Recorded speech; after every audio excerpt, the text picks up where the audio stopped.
Hello bachcho, the question says if the paper of 4 students can be checked by any one of the 7 teachers, then the probability that all the 4 papers are checked by exactly 2 teachers is options are 2 by 7, 32 by 343, 12 by 49 and none of these. तो यहाँ पे question में ये given है कि 4 students का paper check होना है किसी भी 7 टीचर्स के थ्रू।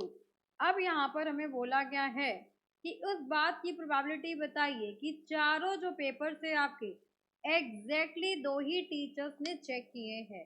तो यहाँ पर इस क्वेश्चन को सॉल्व करने के लिए हम की कंसेप्ट यूज करेंगे, that is the formula of probability. So we know that probability of an event is given by favorable outcome, जो भी आपके डिजायर्ड आउटकम्स है, divided by total possible outcomes, कितने आपके पॉसिबल आउटकम्स है। अब यहाँ पर देखिए, अगर हम बात करें कि पेपर कितने वेज में चेक होंगे, तो गिवन है if the paper of 4 students can be checked by any of the 7 teachers. तो यहाँ पर कंसीडर करते हैं लेट पेपर्स आर, जो मेरे पेपर्स हैं वो है आपके P1, P2, P3 and P4। अब ये जो फर्स्ट पेपर है इसको 7 में से कोई भी टीचर चेक कर सकता है। सेकंड पेपर को भी जो स्टूडेंट सेकंड है उसके पेपर को भी कोई भी चेक कर सकता है। थर्ड स्टूडेंट के पेपर को कोई भी 7 में से कोई भी टीचर चेक कर सकता है। फोर्थ स्टूडेंट के पेपर को भी 7 में से कोई भी चूज कर सकता है। तो यहाँ पर आ जाएगा आपके पास total possible ways of checking the paper, paper को चेक करने के कितने वेज हैं। Checking paper is equals to 7 raise to the power 4, 7 को 4 टाइम्स मल्टीप्लाई करेंगे तो 7 रेज टू द पावर 4 आ गया। अब हमें एग्जैक्टली 2 टीचर्स चाहिए, तो यहाँ पर आ जाएगा आपके पास number of ways of selecting 2 teachers, 2 teachers मुझे सेलेक्ट करना है कितने में से, 7 में से 2 टीचर्स। तो 7C2 which is equals to 7 factorial, 7 minus 2 which is equals to 5 factorial into 2 factorial. तो ये हो जाएगा 7 into 6 into 5 factorial upon 5 factorial into 2। तो यहाँ से ये कैंसिल आउट हो जाएगा, 2 3 6, तो 7 3 21। 21 वेज हैं 2 टीचर को सिलेक्ट करने के। अब यहाँ पर हम देखेंगे number of ways of checking paper by 2 teachers. जब मेरे 2 टीचर्स चेक करेंगे तो कितने नंबर ऑफ वेज होंगे, पेपर 1, पेपर 2, पेपर 3, पेपर 4। तो चारों स्टूडेंट के पेपर हो गए ये।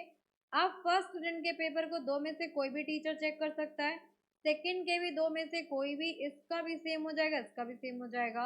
अब यहाँ पर होगा there will be 1 case in which, एक केस ऐसा होगा जिसमें क्या हो जाएगा आपके पास कि या तो आपका फर्स्ट टीचर पेपर चारों बच्चों के चेक कर रहा होगा, या फिर सेकंड टीचर चारों बच्चों के पेपर चेक कर रहा होगा।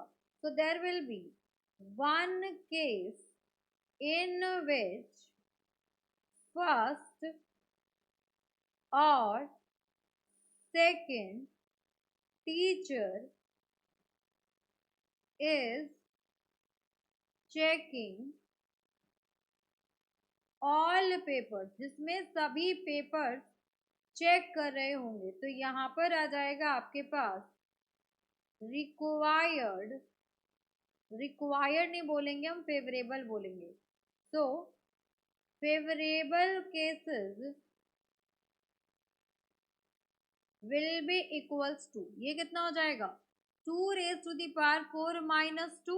अब ये -2 कहाँ से आया, 2 रेज टू द पावर 4 तो यहाँ से आ गया। लेकिन एक केस ऐसा होगा जिसमें फर्स्ट पर्सन चेक कर रहा होगा, फर्स्ट टीचर, एक केस ऐसा होगा जिसमें सेकंड टीचर चेक करा होगा, तो 2 केस हो गए टोटल, तो इसमें से माइनस हो जाएगा। So 2 raise to the power 4 is 16 minus 2 which is equals to 14। अब यहाँ से मेरी रिक्वायर्ड प्रोबेबिलिटी आ जाएगी।